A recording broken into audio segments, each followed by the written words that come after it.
Chapter 26. The New Plan. No plan of operations extends with certainty beyond the first encounter with the enemy's main strength. Moltke the Elder. He was German, I happen to know. Coming into the vast dead reservoir from a distance, the most striking thing was the central spire stretching high into the sky, maybe as much as a mile. Its exact scale was a difficult thing to determine. The proportion of the monstrous Conch Ziggurat was influenced by hilly surrounding topography. Across the Sea of Knowledge, green hills could be seen. Over the hills, one came to a point where the great conical edifice became visible. To the right were the trees, endless trees, green to the far horizon, becoming black around the dry sea. Behind was the eternally approaching dawn. Ahead was purple darkness, with the Conch as a silhouette.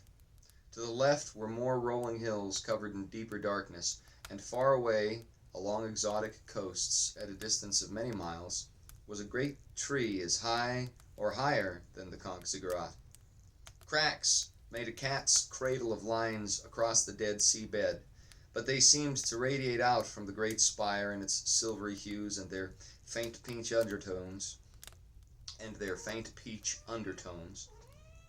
Its massive open mouth gaped vertically from the dry seafloor almost to the top of the conch, where violet energy streamed out jaggedly in sporadic bursts. Before, it had been a steady stream deep into the endless violet sky. Now it spat energy like a pressure line running short on material. A trail of floating shapes, huge in their own right, but dwarfed by the spire, stretched from the great vertical opening of the Conch Ziggurat. There were thousands of them by now, drifting all the way over the dead and cracked seafloor, past the hills to the roiling waters of knowledge beyond. They were in a substantial queue, extending nearly to the horizon. That queue was fed by multiple streams from all directions, and as traffic jams slowly extend to more and more arteries when additional cars enter the interstate, so lines of cylindrical, triangular, spherical, and tesseract shapes continued to stretch from the center of the spire in the cracked desert crater. Multiple hovering traffic lines grew thicker and longer. The circumstance was compounding with rapidness. Meanwhile, right near the spire, the traffic was more and more crunched together, becoming a spiral starting at the front of the entryway and slowly wrapping around the structure like a strand of DNA. The top of the strand trailed back into the larger traffic configurations. At the very base of the opening, the widest point, a deep blue stream of hydrogen peroxide slowly effervesced out, flowing into the empty seabed almost to its furthest edge before evaporation ran its course. It was running even slower than usual owing to the present traffic abridgment. A river going nowhere, disappearing into dead, and nearly stagnant. Right near the entrance of that grand structure, in a darkened area that looked almost like bits of dirt atop the pinkish mirrored interior surface, were a number of spherical imprints just large enough to escape the scant light of the eternally approaching, unrealized dawn. In the back of the shadows of the first impression, a man with graying orange hair, glasses to match, and a wide mustache pulled an improvised lever.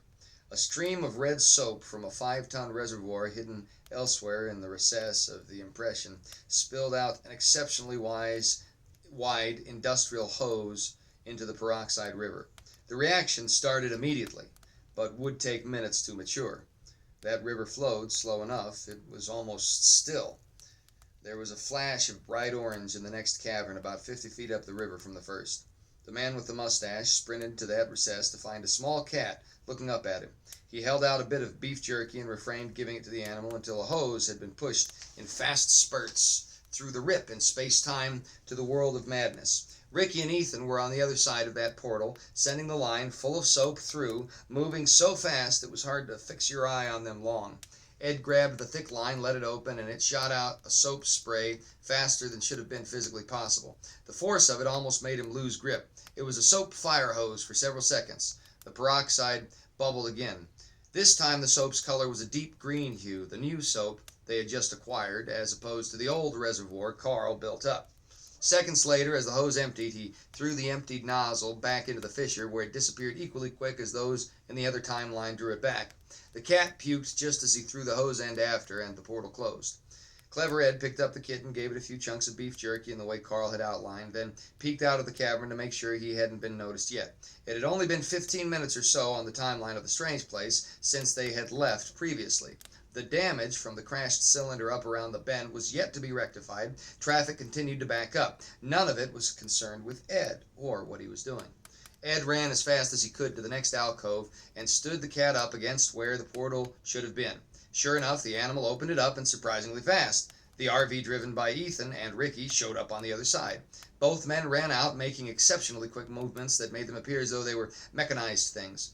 A few instants later, another hose came through. Ed caught it, stuck it in the peroxide, and let it empty, which it did in seconds, the entire hose shaking as the fluid transitioned between time zones. He gave the cat a piece of jerky and let it hop through the rift in space-time. The little creature's tail was hardly through when the portal closed, slicing off the hose and leaving a soapy residue where the separation happened. "Crap," said Ed. He had intended to send the hose back. "Sorry, fellas." On the other end of the portal, Ethan was tending hose as Ricky caught the cat. The animal puked on Ricky's coat immediately on landing, and the portal closed, slicing the hose and causing soap to spray all over the empty South Dakota plain, incidentally covering Ethan and the kitten, much to the feline's chagrin. Ricky got a good laugh, which Ethan countered by saying, "Keep chuckling, you're tending hose next." Fine, I'll just pay attention to the slow motion, man, and then I won't be surprised," Ricky countered. Ethan shook soap from his hands. "Where's the next portal?" Ricky brought out a map, looked at it, said, "Glasgow, Montana, 12-hour drive." Ethan screwed up his face, calculating. "And we got 24 till he gets there." "A few hours shy of that is what the cheat sheet says." "Fine. You're Captain Pham. Hit the road. I'm going to shower off of this dawn here." He handed Ricky the soapy kitten. Neither the cat nor Ricky were enthusiastic about this arrangement. Ethan went to the RV's restroom at the back, gingerly working his way around the huge soap tank that was now empty. It would void itself surprisingly fast. Something about the time transition caused the soap to suck out unbelievably quick as soon as the hose was passed through a portal. Ethan didn't know if the same thing applied going the other way. Physicists would have drooled at an opportunity to study the dynamic. It was such that on a practice run at the ranch with Amber just a few days ago, they had imploded one or two smaller tanks. A pressure relief intake port was needed to keep that from happening. One had been drilled into the tank in the RV and covered with an improvised valve. Ethan closed it as he passed by. It served double duty as the soap intake port. They'd have to refill soon. There was an industrial facility just outside Glasgow, Montana, where there would be a substantial amount of soap for the final refill. It was additionally quite near the portal they had to find. Using cats and portals, Ethan and Ricky managed to fill the tank in the RV without too much difficulty. They also stole several industrial-sized hoses, leaving $50 bills and $500 increments under varying notes of apology. By hour 19, they had only to wait for Ed, then put the little kitten in the right place at about the right time. In the world between worlds, Ed took a full 15 seconds, 3 hours normal time, to assure he was unseen. Then he ran as fast as he could to the next impression up the way. He only had to wait a very short interval before the kitten opened the portal and a hose came through. This time he managed to get it back in the portal before the cat was given a treat and the connection broke. By now there was a great mound of soap causing enough bubbles to start spreading the peroxide river out almost like a cut-rate dam. Since the river was hardly moving, all that soap just sort of sat there, marring the cerulean blue of the peroxide with green and red and swirling eddies at the mouth of the conch ziggurat. Ed put the cat inside one pocket within his jacket, then fished out a small walkie-talkie from another. "Payload delivered. Bombs away. Over," he said. "Copy," replied Carl. Looking straight up, Ed could see just ahead, he could barely pick him out, along the side of the mirrored conch ziggurat's insides, Carl. Carl's position was a bit precarious. He'd made his way along the edge up the surface of the reflective interior. Slinky was gripping his left shoulder, that closest to the mirrored inside surface of the conch. She could see how far the fall was to the peroxide river below. She could see there was nowhere else but the ledge to follow, and she had been in this position before. Slinky did not like when Carl brought her here. She understood it was important to him, but not why. Tons of yeast waited in a large wooden receptacle, lag-bolted into the infrastructure of the conch on several steel struts, and painted in a particular sealant to make it as airtight as possible for the sake of yeast freshness. Carl's installation of this receptacle had been a substantial undertaking, and he was getting flashbacks as he regarded the work of his hands. Now it had more than a passing resemblance with a dumpster. But not a small one, the type silhouetting commercial construction. It was 20 yards long minimum. Carl had built the container on site after installing the brackets, then filled it incrementally. Now he waited near a latch with a solar device designed to automatically open when light reduced to a certain threshold. Despite the chemical billows from the soap reacting only slightly downstream, it hadn't moved a bit. The new plan was to do the thing manually. Ethan and Ricky on the outside for support, Ed and Carl on the inside owing to their experience. Carl knew the world between worlds. Ed had skills from intelligence operations with the FBI. It was good they had chosen this route. The solar sensor Carl had attached to the lever didn't work. Consternation bubbled up in his mind, but he ignored it, turning the latch and backing up. Immediately, the entire container fell, and as it fell, it came apart. At least that part worked as Carl expected. Before it impacted the river, he yanked out his walkie-talkie. "Payload released." "Copy," copied Ed. Impact. A deep rumble came almost immediately, and Carl didn't take even a second to see the results of his handiwork.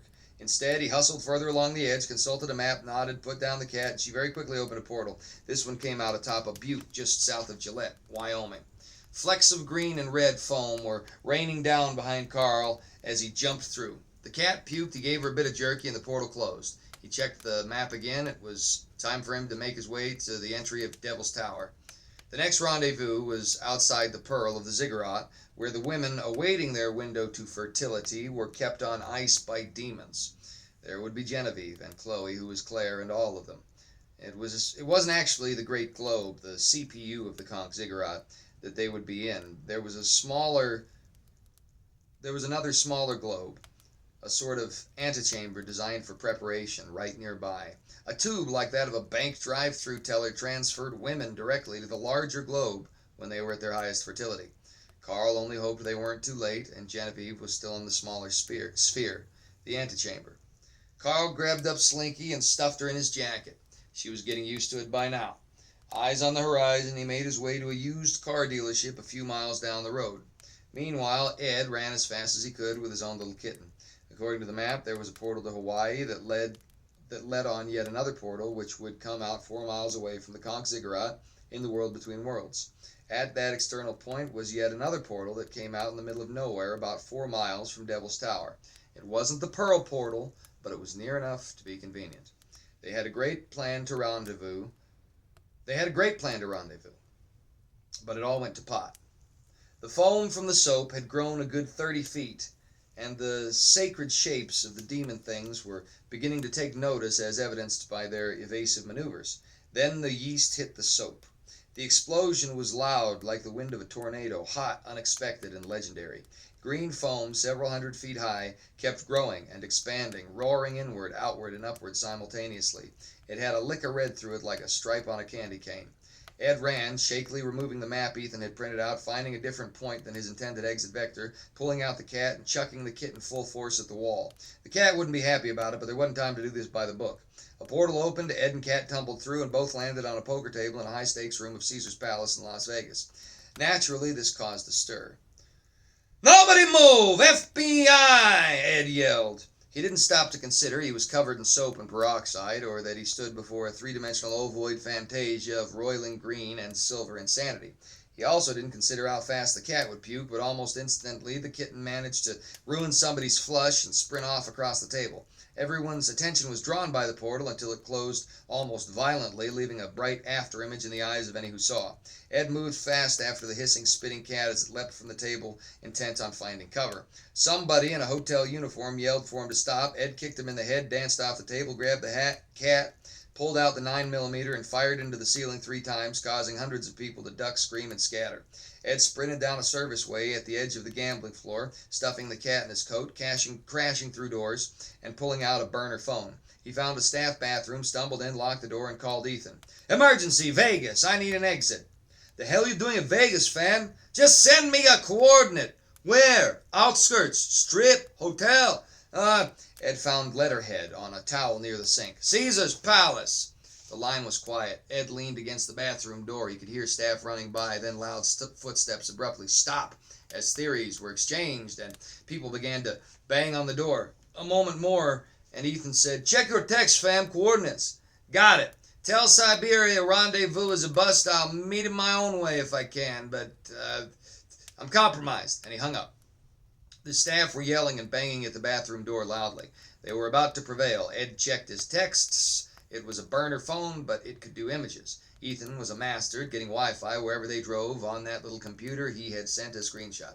There was a portal on the other end of the building. Ed memorized where the intersection point was thoroughly, then threw the burner phone away, feeling for the next device in a back pocket to be sure it was still there. An old gentleman peeked out a stall in the bathroom, saw Ed covered in soap with one hand on a gun, the other feeling a phone in his pocket, and his back into the door. With a crunch, the lock broke, and the door lurched an inch before Ed shouldered back into it. The old man in the stall said, "Son, violence isn't the answer." Ed gave him a look and had an idea, and responded, "No, but it's a fine question." Ed felt them shove, then the pressure eased off. He quickly stepped to the side. An instant later, half a dozen men in Caesar's Palace uniforms burst through, surprised, stumbling, and full of noise. The old guy pointed to where their prey had sidestepped, but Ed was already halfway down the outside hall. Now he sprinted to a service elevator, punched innumerable random staff in the face and elsewhere, and eventually busted into the kitchen of a McDonald's outlet on the main casino floor through a maintenance door, backhanding a green-haired teenager and jumping into the freezer. He pulled out the cat and chucked it at the wall, where the kitten immediately opened a portal with no small amount of rancor, and for an instant Ed could see the animal tumbling in slow motion, limbs akimbo, within a glowing corridor of the conch ziggurat from the world between worlds, mouth open in a growling hiss, flecks of feline spit slowly wobbling through the air. Beyond the cat, he could see grinners in a group of 5, slowly turning to face the light that had opened into a roiling fissure out of nowhere behind them. Ed took careful aim and made 5 exact shots. Each was aimed about a foot higher than the cat's trajectory, and he could see the bullets slow into near stillness as they changed time domains. He confirmed the trajectory of the projectiles, lowered his weapon, took a breath, and dove through the fissure, catching the cat out of the air and landing in a crouch. The kitten immediately vomited. Several minutes later, 2 ex-cops in Caesar's Palace uniforms, 5 staff, and several confused teenagers working the McDonald's stared slack-jawed into the walk-in freezer. They managed to open it just as the fissure sealed like curtains of reality, zipping over a slow-motion gunfight on another planet. In the ziggurat, every shot Ed had taken impacted a grinner, knocking all but one into the afterlife. That was a testament to his skill. Carl's 9mm was high on loudness and low on accuracy. The grinner, who wasn't lethally wounded, Ed had to finish off. He did so while the kitten purringly ripped into the jerky he had offered for its portal skills. The sequence of event went like this. "Listen, you need Jesus, fella. I'd told the others, but it just wasn't doable under the circumstances." "You'll meet him first!" The wounded grinner manifested a weapon somewhere, but the cheap little 9mm spoke faster. With a screech, the creature imploded into dust. The kitten looked on in a detached way. It was not happy about the present circumstances, but it was becoming accustomed to loud noises, and beef jerky was a fine panacea for annoyance in feline circles.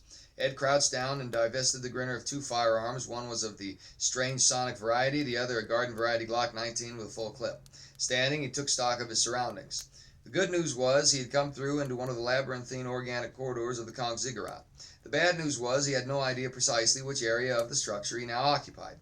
Before he could immediately ascertain his position, the entire structure began to shake.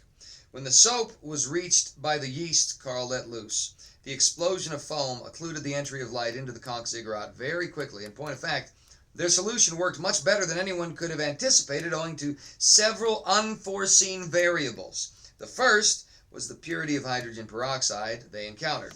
Generally, such compounds were diluted substantially for public use.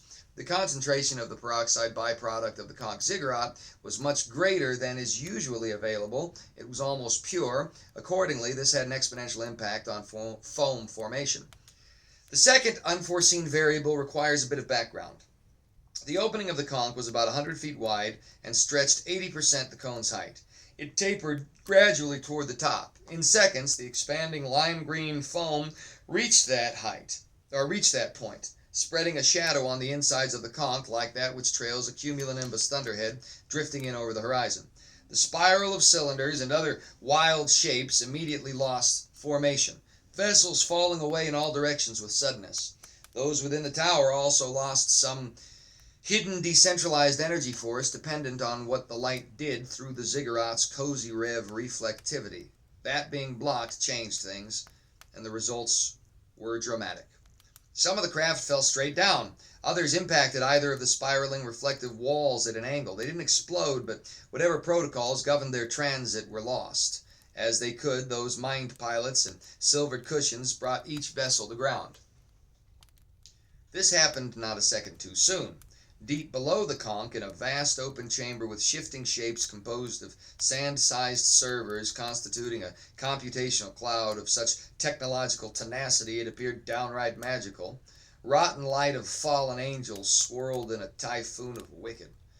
When the twilight of the endless approaching dawn ceased to illumine the conch ziggurat, the creatures underneath knew immediately, and rushed to mitigate what damage they could. They were entirely aware of what would happen. However, they were not quite fast enough to interrupt an automated procedure they had been party to designing themselves in eras of yore and yon when their rebellion metastasized. Sacred geometric structures within the honeycombed sand computers fell away. Following this, massive supporting struts, crooked like knees, began to straighten, shaking the whole basin. From without, endless debris tumbled away from the exterior of the structure as it slowly lifted up. Accompanying an impossibly deep rumble from the ground were a diversity of high-pitched squealing sounds. Quite a variety of rodents, insects, and other life spilled from subterranean caverns of the departed sea, among them enough gargantuan spiders to stuff an aircraft carrier. The peroxide river had become a foamy waterfall under a hot, opaque chemical curtain blocking all incoming light. Now the great conch appeared a titanic, crab-like kaiju, dribbling peroxide foam in emerald and blue hues with a hint of red from a vertical slit mouth. It was a colossal, eyeless creature with 6 elephantine legs bent outward at the knee and a conical shell sputtering violet from its distant pointy end. Imagine a thorn bug like Godzilla. 6 skyscraper-sized legs had been engineered organically, biologically, or biomechanically, it was hard to say, like those of the Baba Yaga Racha. As the living building made of collectivized animus pushed its way up from the ground, many of the flying shapes that were lost began to gather around the extended legs, approaching sideways in a holding pattern until spiraling tracks around the legs collected them like slot cars. Those slots wound around to the subterranean entry point through which Carl, Ricky, Ethan, and Ed had gained access to the tower. The space where they had been stuck 12 hours did double duty. One, it was an entryway for all the ships that connected to the legs via the slot, an entryway intended for stationary transit rather than ambulation. 2, it was a sort of shock absorber. There was play. That winding trail Ricky had found was really a massive spring. There was an order of operations at work segmenting the dual purpose of the space. As the forelegs pulled their way out of the ground onto the cracked dry earth left by a lost body of water and forward, the chamber compressed, then opened again. The Godzilla bug would have to be still for the entries to Iris open.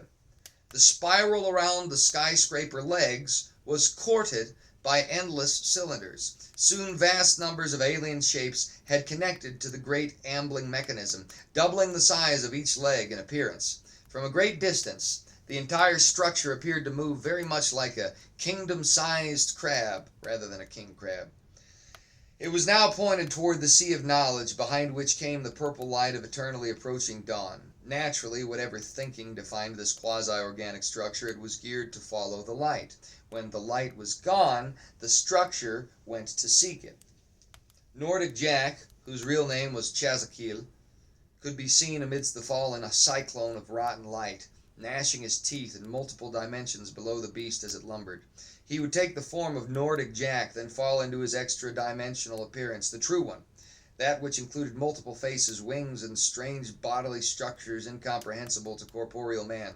From there to a demonic form, then a false angelic silhouette, then putrid light again, all the while screaming in deep bass tones of rage. He was not the only entity in such a state beneath the Colossus. Within the conch, Clever Ed had now become well familiar with the low bass noise and the trembling of the building's ambulation. He could perceive things weren't as bright within the structure as he remembered. He knew he had to move. Ed ran down to the end of the corridor he had entered from Vegas, gingerly stepping over the vanquished grinner dust dribbling from crumpled combat garb. He checked the cat, which seemed to be doing just fine, then looked at left, looked right, and looked to the ceiling. "All right, God, I lost faith. I'm sorry. But look, I prayed to find my boy for years. I'm only human." Please, I'm totally out of sorts here. Which way? There was a wrenching, grinding, mighty sound. To his left, a collection of sparks and a noise like breaking glass approached seemingly from nowhere.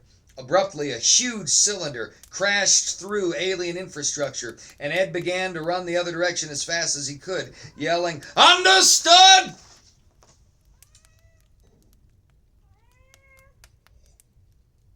Carl got a call on one of the 10 burner phones he had acquired through Amber a few days before. It was Ethan. "Mustache Incommunicado! You're solo, Siberia!" Carl swore and pulled over. He was on a test drive and had made it halfway to Devil's Tower already. The used car salesman was about to lose a job, but the bribe Carl had given him for the test drive was enough to hold the young man over several months at least. Carl said, "Okay, send Chutney to exit point. Meet me at entry. We will group up. I will be there in 45. "Roger," Ethan replied. "We're close," and both hung up, tossing their burner phones out the window as they went. In the RV, Ethan and Ricky had made it down to Miles City from Glasgow, both of which were in the massive territory of Montana.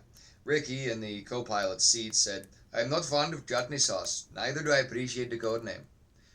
"I'd rather be chutney than simp. How about shut up?" Ethan de-empathized. "Well," put in one of the 8 kittens in the RV. Ed had one, Carl had Slinky, and the rest of the kittens ran about the RV as they drove. Most were scared, but one little fella, Ethan named Stubby, owing to his short legs, just loved being in the cab up front. "True, simp is not ideal," Ricky acknowledged finally. Then, "Take the 212. We save an hour." And he showed Ethan the map. Both young men had trouble navigating without the use of their smartphones, but they adapted quick enough. Steve Gates was judging a tranny beauty pageant for children when Nordic Jack showed up out of the clear blue and grabbed him by the hair. Thankfully, judges for such events sat in shadows at the back of a performance area so they could beat a hasty retreat when necessary. It was rather like high rollers in secreted rooms looking through mirrored glass at modern sex slave auctions, except tranny beauty pageants for children were often attended by local intelligentsia in a given community, in contrast to a bunch of oil tycoons. Intelligentsia were the only brainwashed sycophants stupid enough to play pretend about such obvious evil so regularly. Peons they managed might talk the talk, but you couldn't get them to show up in big numbers at an event. When Nordic Jack grabbed Steve Gates, only 1 or 2 people even noticed, and that peripherally. Before Steve could pretend like he had any leverage, Nordic Jack had dragged him up out of his seat, out the back room of the second floor of the auditorium, and through the door with a handicapped symbol on the outside to a single-person bathroom. Once there, Jack locked the door and grabbed a lumpy Steve by the neck, lifting him bodily from the ground and mashing him up against a wall. He turned his angelic blue eyes into crimson fire and said in a voice of depth simultaneously physical and metaphysical, "7 days are up!" Stephen choked insistently. Nordic Jack dropped him on the tile floor and Steve banged his head. "Say that again!" Grabbing his neck, cradling his head, and coughing, Steve Gates managed to ramble. "We know where they're going." And he began to clear his throat. Nordic Jack kicked him hard enough it lifted the near 70-year-old man's pear-shaped frame bodily from the floor and into the far wall. Steve hit hard enough to dent the tile. He came down rough on the toilet, face first, and began to weep in pain as he fell back slowly like some dying thing. To drive home the point, Nordic Jack crouched down and said at a reasonable volume this time, "This is your epilogue. Provide the details. Failure means I take you and consume you and leave your clone to run the trade." It's a ranch in South Dakota, just south of Aberdeen. Its exact coordinates are... "How did you find this out?" "We have an insider," rumbled Nordic Jack. I will see you in the safe place when they enter this world again. I'll be there! Yes, you will. Nordic Jack became shades of gray, shades of molecules, until he disappeared like infinitesimal dust on hidden wind as though he had never been there at all. Steve Gates coughed and struggled to breathe, limping to the mirror and wiping blood from his face. He was more pale than usual, and that's saying something. He pulled out his phone and dialed a number. Get me that rancher out of South Dakota. What? Farmer! Whatever he is! Guy that sent us CCTV of the fugitives in that god-awful farmhouse with the devil or sea playing Judas. Well, hurry the hell up!